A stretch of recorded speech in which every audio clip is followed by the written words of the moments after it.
नमस्कार, आप देख रहे हैं एनवीआई न्यूज। मैं हेमंत अधिकारी। आज हमारे पास हैं राकेश शुक्ला जी, कार्यक्रम संयोजक, और खासतौर पर हमारे न्यूज चैनल के लिए आज के कार्यक्रम के विषय में चर्चा कर रहे हैं। राकेश जी, एनवीआई न्यूज में आपका स्वागत है। नमस्कार। बहुत बहुत धन्यवाद। मैं राकेश शुक्ला। आज ये जो सर्व ब्राह्मण महासभा हुई, मेरा सौभाग्य था कि आज इस कार्यक्रम के संयोजक के रूप में मैंने सेवा दी और देश की तमाम संस्थाओं के लोगों को हम लोगों ने आमंत्रित किया। लगभग 22 प्रदेशों के लोग यहाँ पर आए और हम लोगों ने भविष्य में दिशा और दशा क्या होगी, समाज में ब्राह्मणों का क्या कंट्रीब्यूशन होगा और ब्राह्मण किस तरीके से अपने समाज को मजबूत करेगा, उसी के साथ साथ हम लोगों ने जिन लोगों ने उल्लेखनीय कार्य किया है समाज में, उनको ब्राह्मण शिरोमणि अवार्ड सम्मान भी हम लोगों ने दिया। कार्यक्रम विधिवत संपन्न हुआ और भविष्य में भी हम लोग सर्व ब्राह्मण महासभा की तरफ से और 2023 में और भी जो कार्यक्रम होने उनकी रूपरेखा तैयार हुई, जिसकी सूचना आपको आगे हम लोगों के माध्यम से दी जाएगी। आपका भी बहुत बहुत धन्यवाद। जैसे कि आज ब्राह्मण समाज का कार्यक्रम रहा, खासतौर पर ब्राह्मण के ऊपर हमेशा सदियों से ही एक अव्वल दर्जा का जो एक टैग लगा है। बाकी समाज हमेशा इस पर आक्रमण करती है कि ब्राह्मण समाज हमेशा उच्च पद हासिल करती है और हमें नहीं मिलता वो मुकाम। तो इस शिकायत पर आप सभी समाज को समेटते हुए आप क्या कहना चाहें? सर्वे भवन्तु सुखिनः, सर्वे सन्तु निरामयाः। सबका कल्याण हो, सबका विकास हो, सबका विश्वास हो, धर्म की जय हो, अधर्म का नाश हो, प्राणियों में सद्भावना हो, विश्व का कल्याण हो। एक बड़े गोल के साथ वसुधैव कुटुंबकम की विचारधारा को देने वाला जो वर्ग है, वो सनातन हिंदू धर्म में कौन है? हमारे ऋषि हैं, मुनि हैं, यति हैं, योगी हैं, संत हैं, महात्मा हैं, साधु हैं। ये हैं कौन?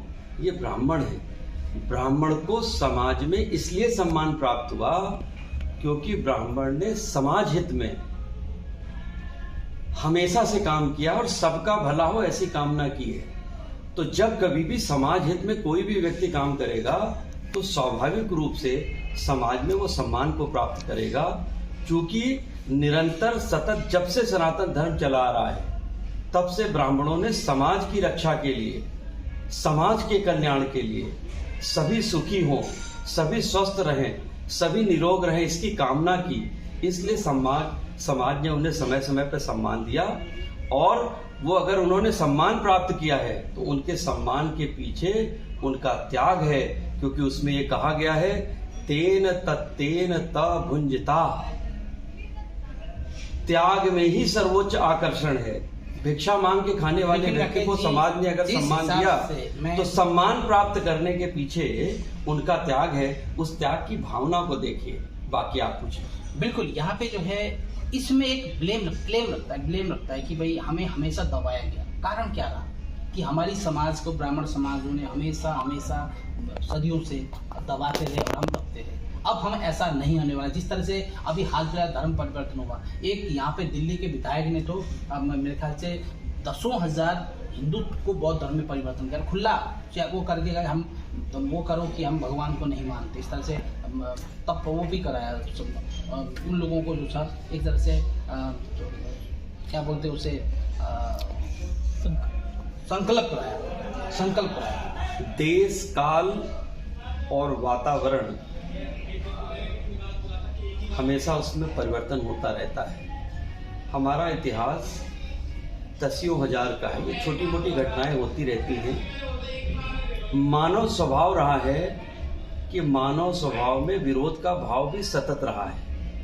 कालांतर में कभी भी किसी भी तरीके की त्रुटि हुई और किसी की सामाजिक प्रतिष्ठा में ठेस लगी या उनको लगा कि उनको उचित सम्मान नहीं मिला, तो समय समय पे लोगों ने विरोध किया है। लेकिन उनका जो विरोध है वो नगण्य है।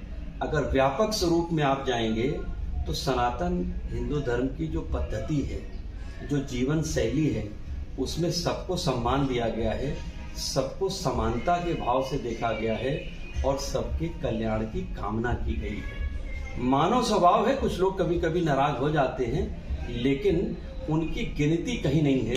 उनको नगण्य भाव में ही आप देखिए। ऐसी अवस्था क्यों आ रही है? उनका ऐसा अवस्था हो क्यों रहा है? आप मेरी बात को कान से नहीं ध्यान से सुनिएगा। मनुष्य जो है ना, उसमें कई तरीके के प्रश्नवाचक होते हैं। कभी किसी व्यक्ति को कोई चीज अगर अरुचिकर लगती है, तो हमारे यहाँ सनातन हिंदू धर्म है, वर्तमान में हमारे यहाँ लोकतंत्र में है, लोकतंत्र में सबको बोलने का अधिकार है। उसी अधिकार के तहत ये भी जो विधायकों को और लोकल घटनाओं की आपने चर्चा की, अगर उनको लगता है कि कहीं पे उनके साथ सामाजिक अन्याय हुआ है तो उनका अधिकार है। अगर वो बोलते हैं तो हम बड़े हृदय से उनकी बात को भी सुनेंगे, और जहां भी हो सकेगा, जितना भी हो सकेगा, हमारा पूरा समाज उनको निराकरण देने का काम करेगा। लेकिन अखंड भारत में आज और जिस हिसाब से सदियों से जो हिसाब से सभी को इकट्ठा करने की जो नीति है, उसमें कहीं ना कहीं हम इकट्ठे होने की बजाय खंडित होने की तरफ जा रहे हैं। ऐसा नहीं, ऐसा बिल्कुल नहीं है। अगर खंडित होने की स्थिति छोटी मोटी घटनाओं में होती तो हमारा इतिहास, जो आज पाश्चात्य देशों ने भी माना है कि हमारा 10,000 साल से ज़्यादा का इतिहास है, तो 10,000 वर्ष छोटे नहीं होते हैं। हमारे यहाँ सनातन हिंदू धर्म की जीवन पद्धति में 4 आश्रम थे, ब्रह्मचर्य, गृहस्थ, वानप्रस्थ और संन्यास। हमारे यहाँ वर्ण व्यवस्था थी, ब्राह्मण, क्षत्रिय, वैश्य, शूद्र। हमारे यहाँ, अब मैं आपको बता दूं, जैसे कोविड में ये कहा गया कि लोगों को, जिसको भी संक्रमण हो रहा है, उसको कहीं पे क्वारंटाइन कर दीजिए। हमारे यहाँ जब पुत्र या किसी के घर में पुत्र या पुत्री का जन्म होता था तो 1.25 महीने तक उसकी सौरी में रखा जाता था। This is type of quarantine. तो हमारी जो चीजें थी, हमारे यहाँ क्या कहा गया कि गाय के गोबर से घर को, पूजा के स्थान को लीपा जाए, वो सैनिटाइज करता था चीजों को। तो हमारी जो परंपरा है उसमें आध्यात्म भी है और विज्ञान भी है, उसको समझने की जरूरत है। वर्तमान दौर में भारत का अध्यात्म और भारत का आध्यात्मिक दर्शन और भारत की जीवन शैली ही विश्व का कल्याण करने जा रही है। आज पूरे देश में, आज इस देश को जिस आध्यात्मिक नेतृत्व की जरूरत है, वो सिर्फ और सिर्फ भारत में है।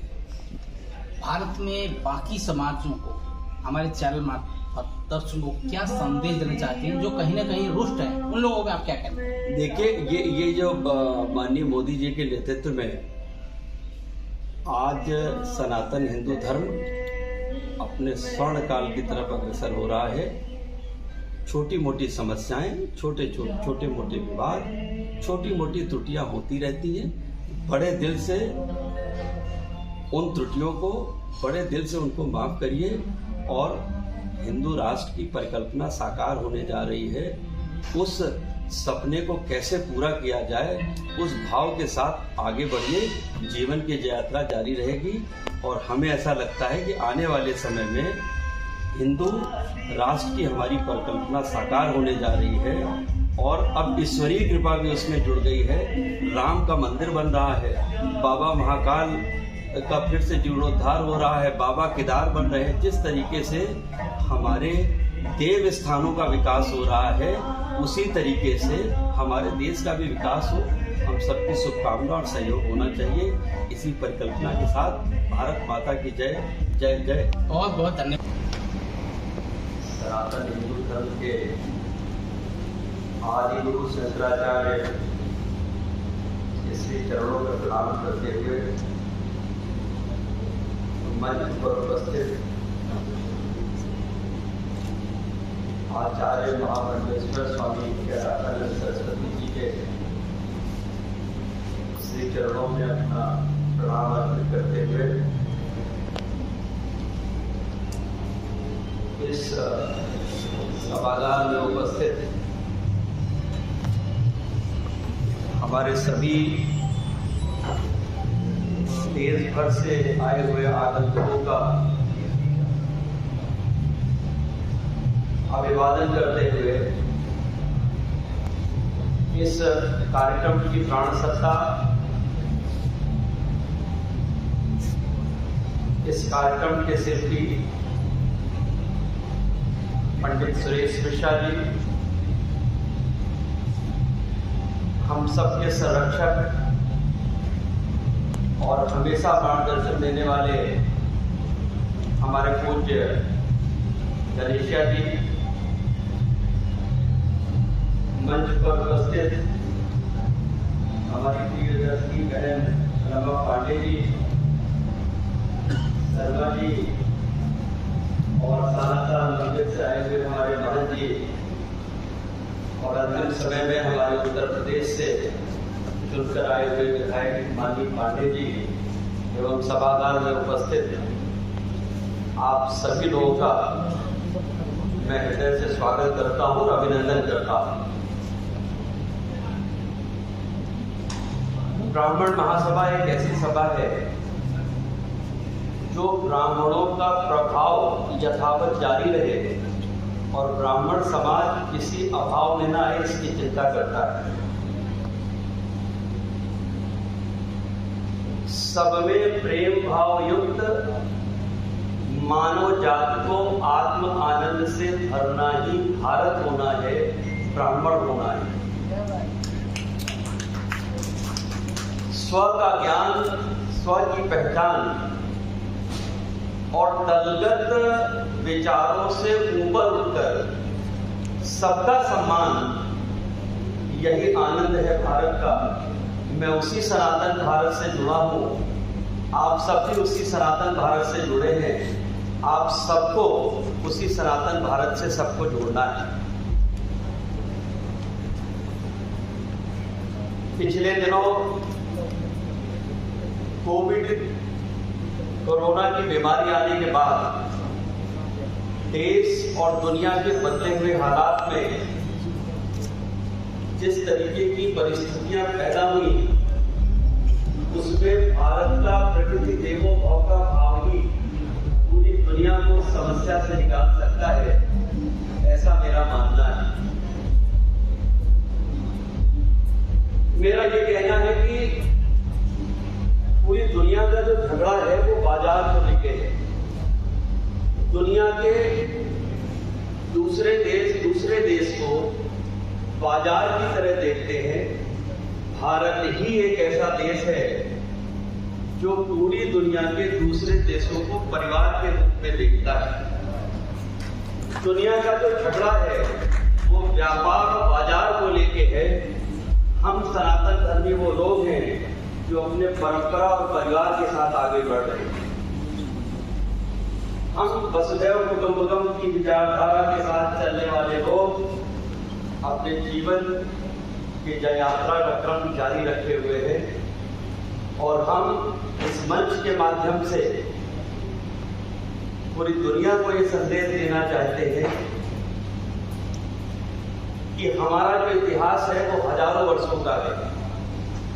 हमारे ब्राह्मण सनातन परंपरा में जो हमारे ऋषि मुनि यति योगी संत महात्मा हुए, उन लोगों ने अपनी शरीर को अपनी प्रयोगशाला बनाकर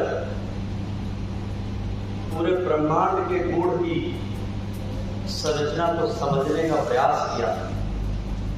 आज ये हमारे लिए बहुत सौभाग्य का विषय है कि पूज्य स्वामी कैलासानंद जी हम लोगों के बीच में हैं, जो तप और तपस्या में जब लीन होते हैं तो अपने शरीर का शुद्ध और उसकी संपन्नता का भी त्याग करके केवल तप में लीन रहते हैं और उनके तप का केवल एक ही ध्येय होता है, मानव जाति का कल्याण। भारत एक ऐसा देश है जहां पर कहा गया, जिसका वैश्विक दृष्टिकोण रहा, जहां पे ये कहा गया धर्म की जय हो, अधर्म का नाश हो, प्राणियों में सद्भावना हो और विश्व का कल्याण। हमने हमेशा विश्व के कल्याण की बात की। हम वसुधैव कुटुंबकम की विचारधारा के साथ जीने वाले लोग देश और दुनिया की बदली हुई परिस्थिति में आज मैं ये कह सकता हूं कि इस आपात स्थिति में अगर दुनिया को सुरक्षित रहना है तो भारत के प्रकृति देवो भव के भाव के साथ ही चलना होगा। क्योंकि जब दुनिया मचानों में रहती थी तो हम लोग महलों में रहते थे।